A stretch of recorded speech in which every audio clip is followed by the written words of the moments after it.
Hey everyone, this is Jason from Chipdamage. I'm here to show you something that a lot of players are still unfamiliar with, and that's desyncing DualShock 4 controllers from a PS4. Now before I start, I want to emphasize that this is something that all players need to do before their tournament matches while playing on a PS4 system. Whether you play on a fight stick, controller, or hitbox, you should be doing this before every match. If you don't desync the DualShock 4 controller, and a wireless controller ends up interrupting your match, you have to play it out. Those pauses are preventable on the PS4 since we now have the ability to completely desync a DualShock 4 controller from the system. I will now show you how to do it. So, I've got my white DualShock 4 controller and my fight stick. The controller represents the player from the previous match, and the fight stick represents the player that is going to start your match. So, generally the scenario you're familiar with is that the DualShock 4 controller turns off their controller through the PS menu. So you go to Sound and Devices, turn off devices, and then press X again. So then it's off. Now,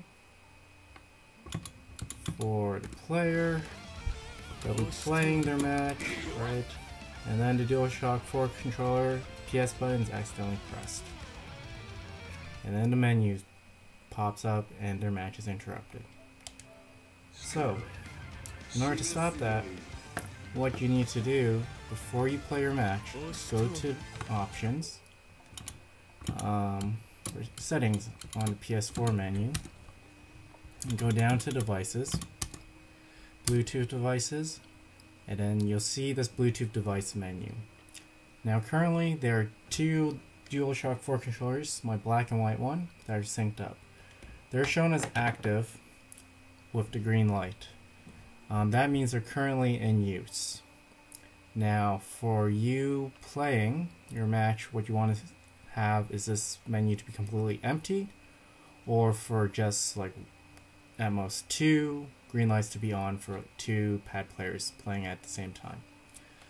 Now to get rid of all the other ones, or for in this case I'm going to desync everything, what you want to do is go X and X again to disconnect.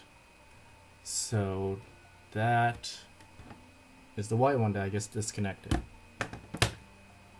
And I'm going to do it to the black one as well, so X, X, disconnected. So now they're both off, but they can still interrupt the match if the PS button is accidentally pressed. So to get rid of it completely, in other words, desync from the PS4, you go X, Options or Start, go to Forget Device, press X again for OK, and delete it. You want to do that for every controller that's there. What you want to see is a blank menu, or just at most two DualShock 4 controllers with a green light at one time, depending on what's being used by the tournament players.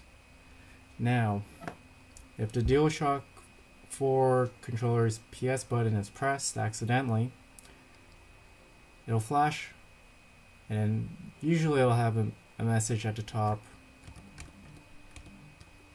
Sometimes it doesn't show depending on where it is in the PlayStation menu.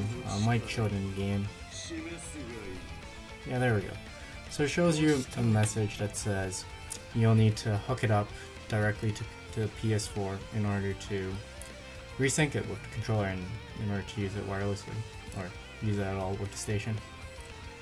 So once you do this, you won't get any interruptions, and it's important to remember to do this before every single one of your tournament matches. If you have to play your match and you're not sure how to do this, ask a staff member for help and they'll be glad to assist you, because they don't want to see a match interruption either. Thanks for watching, and we hope you found this video useful.